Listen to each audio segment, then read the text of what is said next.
Y cuando pensábamos que nos íbamos a tardar meses en limpiar la biblioteca de los libros, fueron 2 semanas en que prácticamente se vació la biblioteca.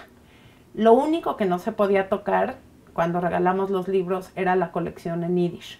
Fue lo único que no permitimos. Y la mejor sorpresa fue que los niños chiquitos venían y querían libros en Yiddish. No los dejamos porque no sabíamos qué teníamos y no queríamos que se llevaran algo que ni nosotros entendíamos que se estaban llevando.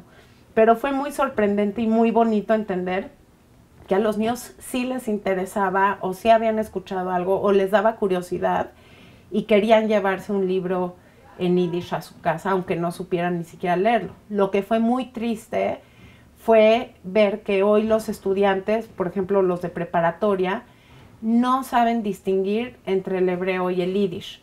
Algo que para nosotros es muy obvio, si es hebreo o es yiddish, los niños grandes ya no tenían ni idea cómo distinguir uno del otro. Y eso, pues esa es una parte muy triste.